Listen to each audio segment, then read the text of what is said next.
In the 1930s, B.F. Skinner built a small metal chamber that would become one of the most important pieces of scientific apparatus in the history of psychology. He called it the operant conditioning chamber.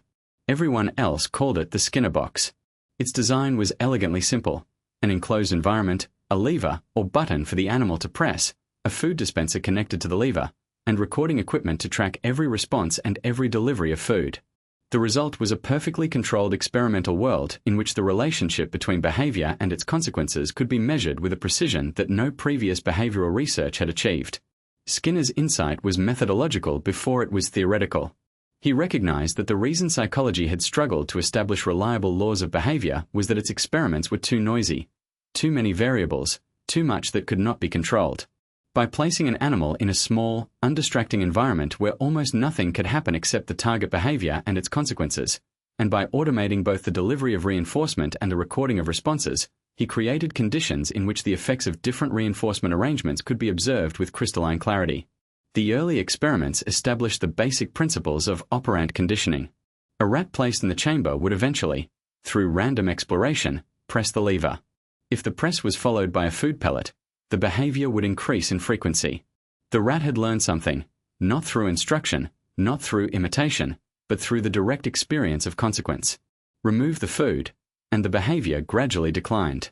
Change the schedule of food delivery, every fifth press, unpredictably, and the pattern of pressing changed in predictable and reproducible ways. Skinner was not simply studying rats. He was studying learning, the process by which experience modifies behavior, and he was doing it under conditions precise enough to yield general principles. The same principles, he believed, held across species. His later experiments with pigeons confirmed this. Pigeons learned to peck colored discs, to distinguish between visual patterns, to guide simulated missiles, to play table tennis with each other, all through the same mechanism of operant conditioning, using the same apparatuses and procedures. One of the most striking findings from Skinner box experiments was the phenomenon of superstitious behavior.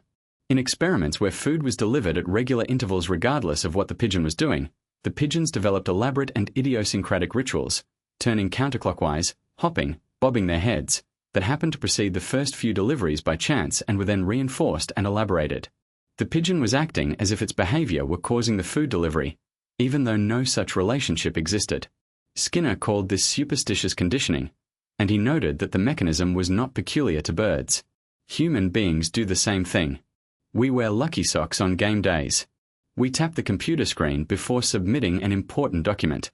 We develop elaborate rituals around activities whose outcomes are largely outside our control. The variable ratio schedule ensures that sometimes these rituals are followed by favorable outcomes, and that is enough to establish and maintain them. Superstition, in Skinner's framework, is not irrationality.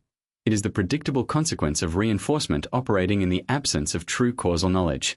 The Skinner box also provided rigorous evidence for the remarkable persistence of behavior established on variable ratio schedules.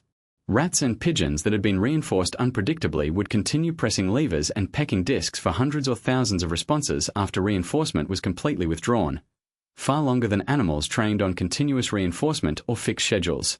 This finding had direct implications for understanding gambling addiction, compulsive behaviors, and the difficulty people have abandoning habits that were once rewarding but are no longer. Skinner also used the apparatus to study the effects of punishment, and what he found complicated the intuitive picture. Punishment suppressed behavior temporarily and effectively in the short term, but did not eliminate the underlying behavioral tendency as reliably as extinction did. When punishment was removed, the suppressed behavior often returned to baseline. This finding became one of the foundations of Skinner's argument that punishment was, as a behavior modification tool, less reliable and more problematic than positive reinforcement.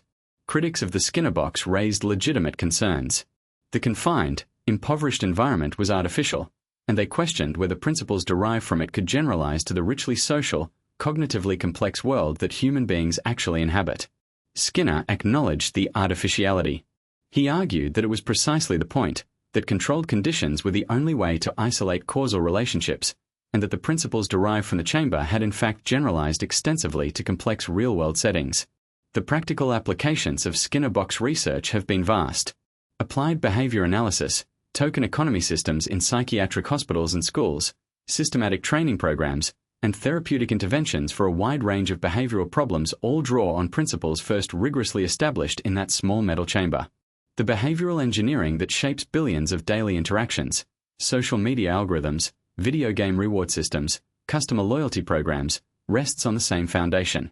What Skinner accomplished with the Skinner box was not just the discovery of specific behavioral principles.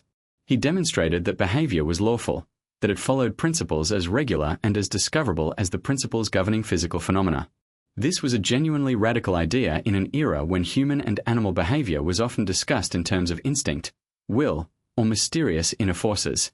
The Skinner box said, "Look at the consequences, and you will understand the behavior."